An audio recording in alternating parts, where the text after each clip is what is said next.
Hey everyone, this is Laura Godenik with Laura Godenik Astrology, and I'm here to give you the astrology for the weeks of May 16th through the 29th, 2022. So we are just coming off of a really big moment. We just had a full moon lunar eclipse in Scorpio at 25 degrees of Scorpio yesterday on the 15th. So this is definitely a moment to rest, relax, recuperate, chill out. That you will be feeling the effects of this eclipse for the next several days, most likely. So take it as easy as you can. The moon represents the body and the emotions. And when it's in the same sign as the South Node, which is where it is in Scorpio, there is often this sense of just feeling tired, exhausted, like totally done, like just ready to let go of anything and everything. And that's exactly what we should be trying to do. Energetically, we're being asked to kind of shed our skin and to rest and relax and give our bodies a break. And in the sign of Scorpio, the moon traditionally is in its fall in the sign of Scorpio. It kind of struggles in the sign of Scorpio. And that's because the moon as a planet wants comfort and security. And Scorpio is a sign that definitely wants security, but comfort is not really something that Scorpio easily accesses. And that's because of Scorpio's nature to want to dig deep into something, to want to uncover, to reveal, to speak the truth. And that's not always comfortable. Like, rarely is that comfortable. So with the moon in Scorpio, and with this eclipse in Scorpio, there's this kind of deeper layer of perhaps investigating some emotions that you've had that have been lingering or building up that you need to just let go of. There can definitely be a tone of grief. If you can cry, just like let it out. Seriously, that's going to be really helpful for you energetically. And yeah, just take time to yourself. Definitely a good time for journaling and writing for the next couple of days as we are still in the effects of this eclipse. And on late Tuesday night, early Wednesday morning around midnight, Mars, which is the ruler of this eclipse, Mars rules Scorpio, is heading into a conjunction with Neptune in Pisces. So this is definitely adding a layer or a tone to this eclipse. Mars in Pisces is really dreamy, romantic, idealistic, visionary.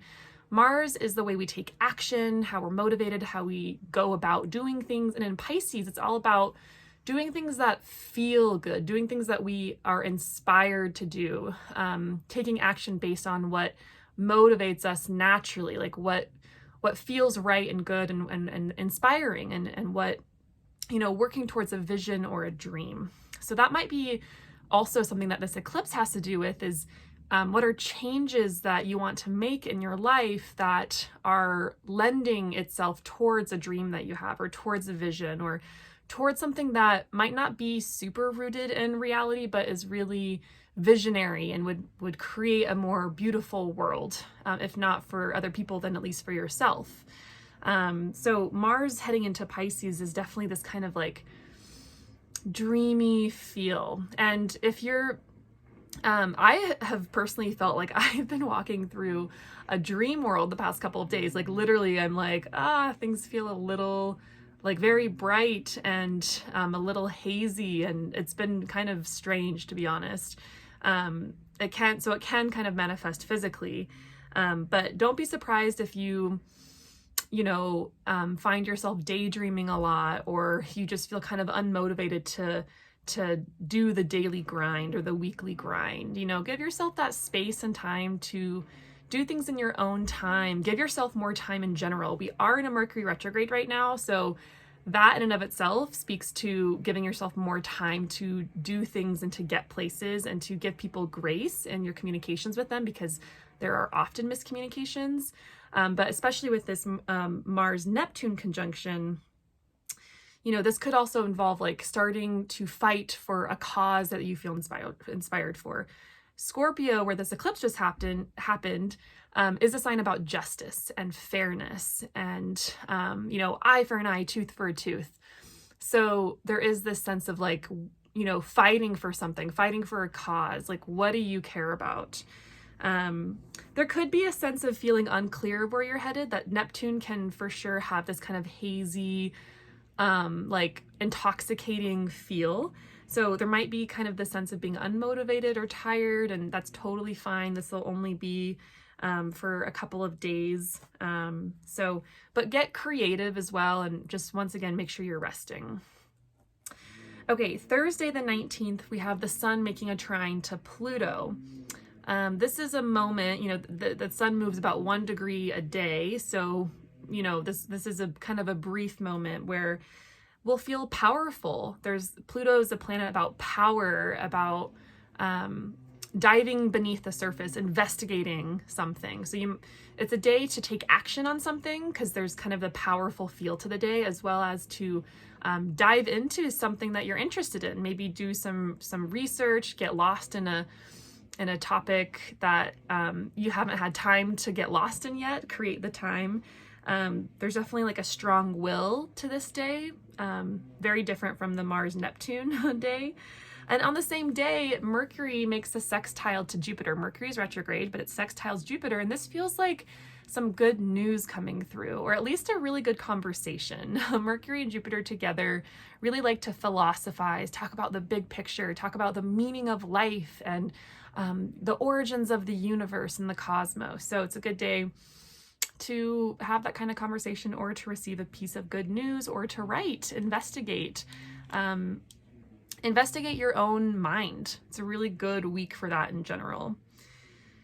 Okay, Friday the 20th, the sun heads into Gemini. This is good news because we're finally out of Taurus season, which is where the node, like the North Node, has been hanging out. So this kind of indicates, we can like totally just be a little relieved, because we're exiting eclipse season. So that'll be nice. Sun in Gemini. So Gemini is a very playful sign, very witty. Gemini is the social butterfly, likes to jump from social circle to social circle, can see all perspectives. It's just nice to know when the sun changes sign, because now that's a sign for you that a different part of your chart is being highlighted. So whichever house that has Gemini on the cusp, that part of the chart is starting to be more highlighted. We already have Mercury here, so it's already started to be there's action happening there, but it's more so now with the sun. Saturday the 21st is when the sun and Mercury make their conjunction. This is called the cazimi. And whenever the sun and Mercury join together, Mercury is being infused by the light of the sun. And this really speaks to a moment of awareness, of clarity, new insight, new information, perhaps new ideas. So pay attention. Once again, this first week is really great for writing and journaling, and even if you create some time for just free flow automatic writing without trying to just letting your consciousness wander a little bit, you'll be surprised at what comes up. Sunday the 22nd, so moving into the second week of this series, Mars sextiles Pluto, Mercury retrograde heads into Taurus. These are very kind of minor aspects. I'm not going to go too deeply into them. Mars sextiling Pluto feels like a powerful moment to go after something, to be courageous, to be brave, to get something done, to speak your truth, where it should go well. Sextiles are ease.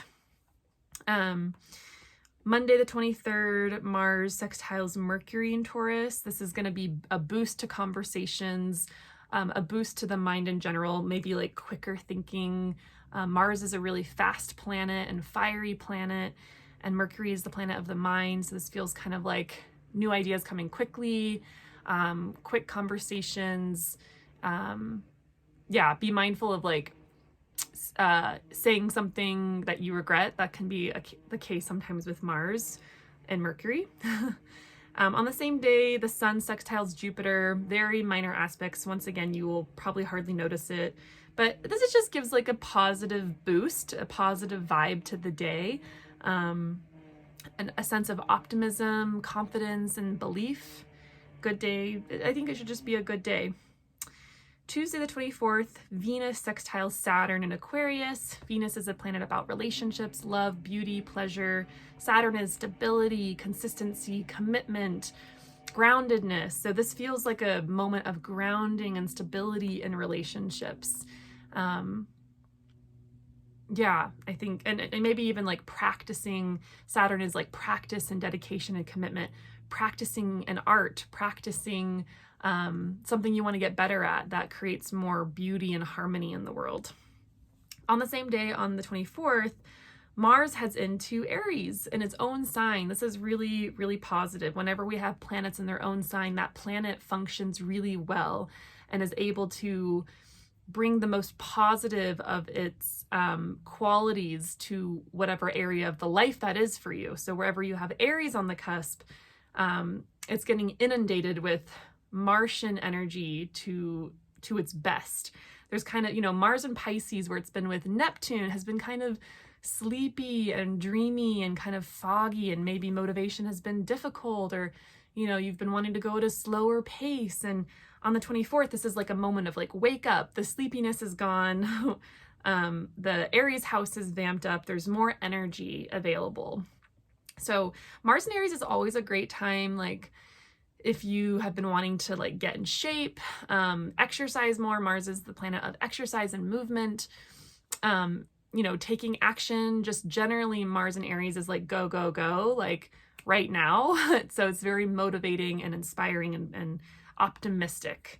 So it's good time to start projects.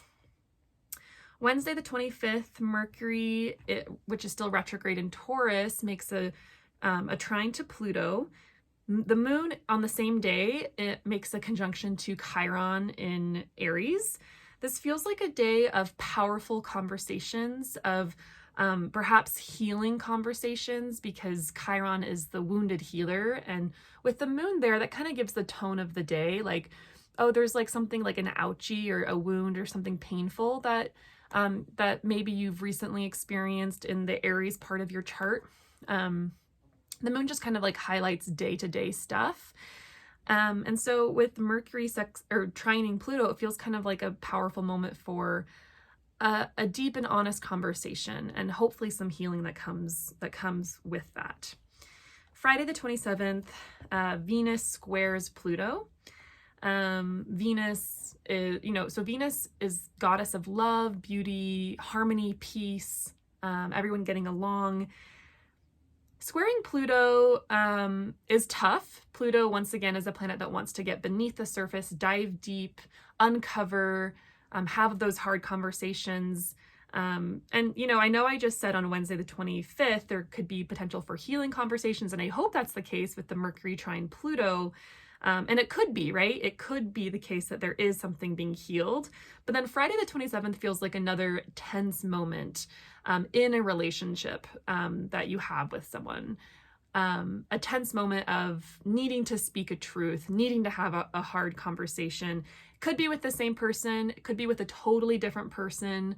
It could be not even a conflict at all. It could be just like a moment of uncovering, like, wow, I'd really like to be more provocative in my style and the way I express myself and the way that I dress or appear. Venus can indicate style.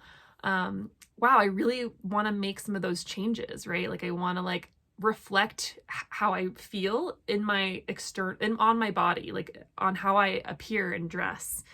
So that can be Venus square Pluto. Venus square Pluto can be about power dynamics and uncovering power dynamics that exist between men and women. Venus is a planet about women. So definitely be careful on this day. Venus square Pluto Pluto can be a planet about darkness, about power, unfair power dynamics, injustices. Yeah, it's not the most fun aspect. So there could be some, just like be more careful on that day. The energy is more prone to injustices, I would say, and possibly violence.